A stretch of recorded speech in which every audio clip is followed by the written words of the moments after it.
And I guess she thought I was going to hang on. I've asked her, and she goes, I don't remember that. And she pushed me. And I guess there was some basic survival mammalian primate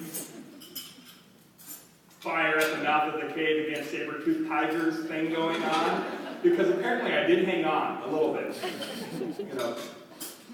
And so instead of flying straight out, I sort of held on and then pinwheeled. And I think the centrifugal force might have saved me from a direct head hit, because I sort of landed and skidded and ended up in the emergency room. And it was there the doctors noticed that my head injury was way out of proportion to the actual injuries on the rest of my body, and that's when they diagnosed the hydrocephalus. And so after a couple weeks of trying to see what they could do, they decided to go into surgery. And it was a radical procedure at the time. It's still fairly radical. What they do is essentially drill burr holes and drain out the excess fluid and put in a plumbing system called a shunt that drains out the excess fluid down into the abdomen. On a tangential note, they removed mine a year later, which I've learned they don't do. So I think I was a reservation guinea pig. Sort of, let's see what happens when you take the shunt out of a hydrocephalic Indian. He becomes a poet.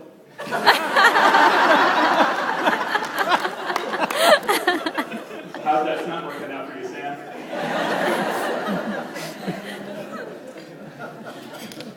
And, well, I could see if you had surgery, though. I'm glad I will never lose hair, because I would look like Frankenstein. I have like 380 stitch scars up here. But so they were going into surgery, and standing in the waiting room, the doctor, who by the way was a Greek Muslim, which I love to think about a Greek Muslim saving a reservation Indian kid in Spokane, Washington, in 1966. I was multicultural before multicultural was cool. But he came up to my mother and he said, "Your son is going to die during this surgery. And if he doesn't die, he's going to be severely mentally damaged. If your son wakes up, he's going to be a vegetable." And my mom looked at him and asked, "What kind of vegetable?"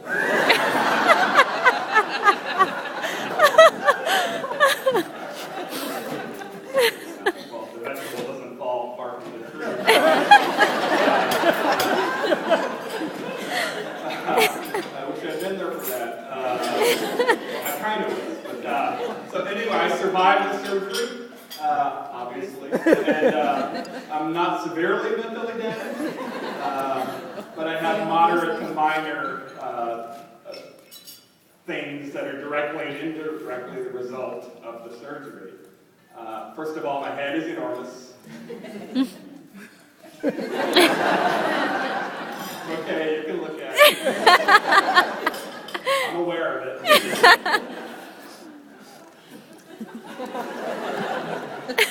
Sort of hypnotizing it. One of those giant heads with little heads orbiting around it. I had all sorts of nicknames growing up. My favorite one was Globe.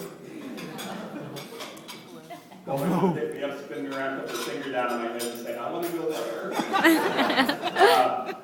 I'm nearsighted in one eye and farsighted in the other. Anybody else? Freaks.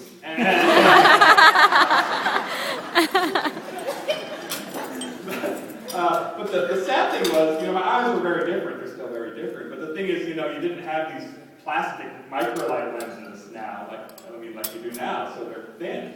Back then, they only had glass lenses. So they magnified my eyes, but because my eyes were so different, my eyes were magnified to different sizes.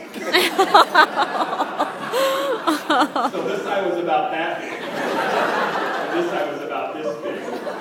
I always looked lopsided. White folks would look at me and go, "What's wrong with that Indian boy?" "Oh, I think he's carrying the burden of his race."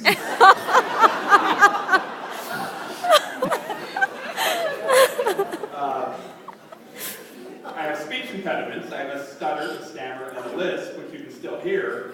Years of speech therapy have helped. But when I get tired, I'll start stuttering and lisping more. And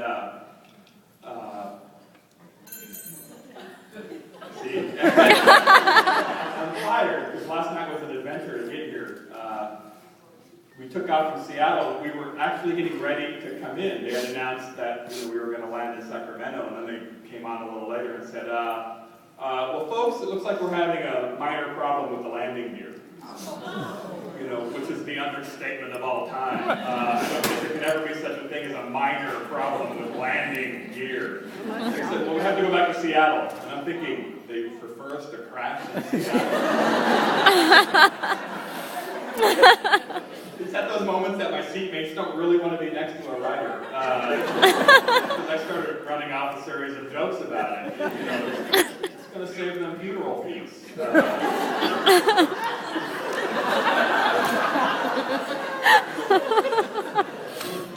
I wanted to fly everybody down to Sacramento to identify our remains.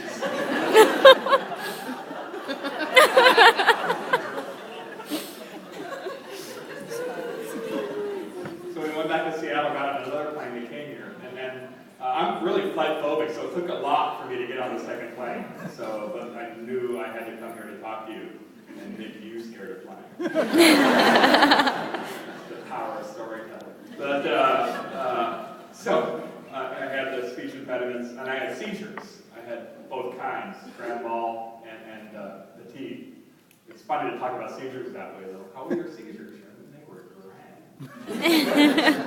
My first one, I was in my dad's arms, and he was watching the Tonight Show, and it's nice to have an audience of many in my generation, because when I tell this story to some people, they don't know what I'm talking about. But the Tonight Show with Johnny Carson, and the old theme song, da da da da da da da, and for some reason there's a note in there, da da da da da. And Julie Andrews, can you sing that note?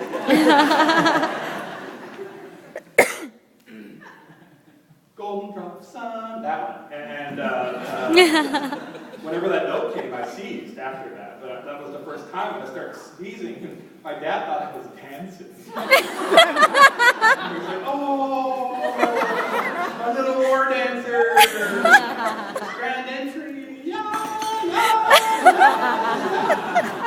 And then my eyes went back in my head. Oh, shit.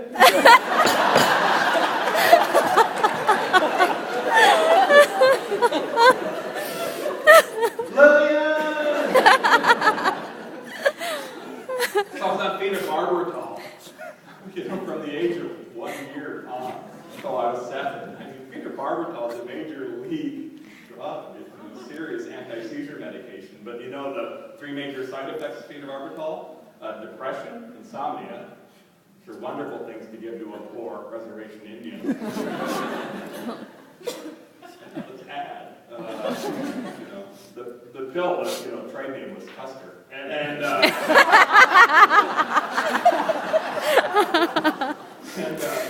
the third side effect of the anti-seizure medication was? Seizures. What Orwellian double-speak nightmare was that? Of course I became a writer. But the strangest thing is that I had 42 teeth. You're supposed to have 32. I had 42 teeth. I was a snaggletooth, And I already had the speech impediments. But then I also looked like the Predator after you take the mask off.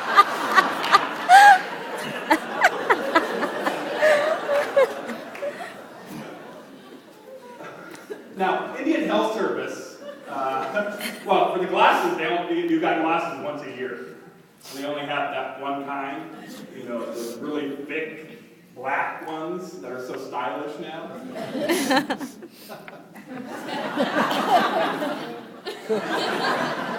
You think you look all good?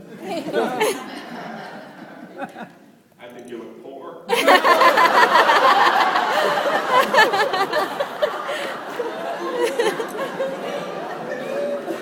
Well, you're a high school English teacher, of course you are. But,